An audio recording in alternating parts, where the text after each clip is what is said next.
जिंदाबाद जिंदाबाद। जवाब नहीं हजरत। हम लोग नहीं समझते इसको, जस्ट फॉर किक्स में लेते हैं। मगर हकीकत यही है मेरे भाई, क्योंकि मेरी इस मौजू पे बाज़ाब्ता कई तकरीरें हो चुकी है। What is the difference between both life? Convent saint Pius saint Joseph में शौक से पढ़ा रहे हैं लोग, मगर मैं सिर्फ इतना कहूंगा कि जिस कॉन्वेंट में पढ़ने वाला एसपी और कलेक्टर बना है, ईमानदारी से बताए, जिस नर्सरी की किताब को पढ़ के वो कलेक्टर बना है, वो किताब कहाँ है? बताए आप लोगों को कहाँ है? पता है आपको?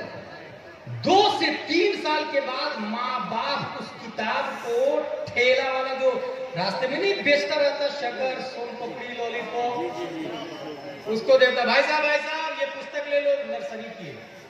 बदले में सोन पपड़ी 5 रुपया 10 रुपया शक्कर कुछ भी।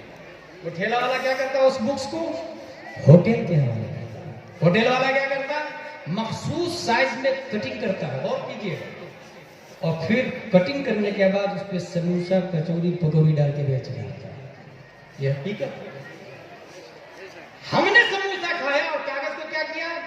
डस्टबिन, नाली, नगर निगम की गाड़ी आई और वो डस्टबिन का कचरा उठा के ले गई और कचरा गाह में डंप कर दिया।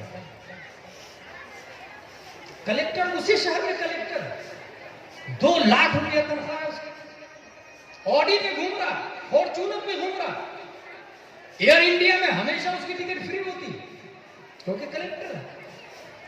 2 लाख तो अपर टेबल, अंडर टेबल तो बोरी भर के जाता है मेरे भाई। मगर जिसने कलेक्टर बनाया, जिस कागज ने कलेक्टर बनाया, वो नानी है। आप जाके एफआईआर करें कि तुम्हारे खिलाफ कागज की मानहानि का दावा है। तुमको जिसने कलेक्टर बनाया वो कचरे में, नजासत में, गोबर में पड़ा हुआ है। तुम 2 लाख रुपया ले रहे हो, उस कागज को उठा तो ऊंची जगह रखो। वो कहेगा get out from this place, it is not acceptable offence. ये क्राइम है ही नहीं, ये जुर्म है ही नहीं।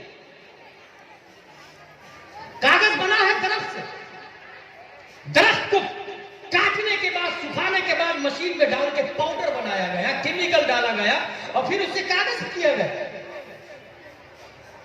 और फिर उसी कागज पे ABCD लिखा गया, नर्सरी की किताबें लिखी गई, नर्सरी की बातें लिखी गई। वो नाली में सेम दरख्त, सेम मशीन, सेम कागज, सेम कलर, सेम दुकान, सेम बेचवाल, सेम खरीदार, मगर उस कागज पर नर्सरी की बातें नहीं लिखी, CBSE पैटर्न में नहीं लिखा हुआ। उस कागज पर दारुल उलूम नूरिया वालों ने अपनी तरफ से छपवाया, ये लिखवा करके कुल अऊज़ु बिरब्बिल फलक मिन शर्रि मा खलक व मिन शर्रि हासिदिन इज़ा वक़ब व मिन शर्रि नफ़्फ़ाथाति फ़िल उक़द व मिन शर्रि हासिदिन इज़ा हसद। अब कलेक्टर की बात नहीं कर रहा मैं, TIT की बात नहीं कर रहा मैं, 4 स्टार की बात नहीं कर रहा मैं, 5 स्टार की बात नहीं कर रहा मैं मौलवी की बात भी नहीं कर रहा। आलिम खामोश है, हाफिज खामोश है, कारी खामोश है, मुफ्ती खामोश है, मुजद्दिद खामोश है, गौस अब्दाल मातिन खामोश है। रब फतवा देता है, रब फतवा देता है, ला यमस्सुहु इल्लल मुत्तहरून। बगैर वजू के इस कागज को छूना भी मत, बगैर वजू के इस कागज को छूना भी मत। आखिर है कागज, तेरी हुर्मत इतनी बढ़ कैसे गई? उस CBSE पेटेंट वाले कागज ने पूछा कि बने थे तो सेम कागज से, सेम तरफ से, सेम कलर है, क्वालिटी सेम है, टाइम सेम है, मगर तेरा आलम यह है कि रब फतवा देता है बगैर वजू के। काफिर तो बड़ी बात है, मुफ्ती भी बगैर वजू के छू नहीं सकता, आलिम भी छू नहीं सकता, मोमिन भी छू नहीं सकता। तेरी हुर्मत बढ़ कैसे गई? तो उस कागज ने कहा फर्क यह है, तेरी छाती पे CBSE पेटेंट लिखा हुआ है, जिसका पढ़ने वाला कलेक्टर 2 लाख तनख्वाह लेता है और स्कॉर्पियो में घूमता है, ऑडी में घूमता है, मगर मेरा पढ़ने वाला 5000 तनख्वाह है उसकी, स्कॉर्पियो नहीं है, फॉर्च्यूनर नहीं है, मगर हाँ मेरा आलम यह है कि वो जब भी मुझे देखता है आंखों से लगा लेता है, साथियां लगा लेता है। इसलिए रब मेरे बारे में फतवा देता है बगैर वजू के छूना भी मत। तेरी छाती पे CBSE है, मेरी छाती पे कुरान लिखा हुआ है। नारे तकबीर, नारे रिसालत, मसलके आला हजरत, उलमाए अहले सुन्नत, अज़मते कुरान।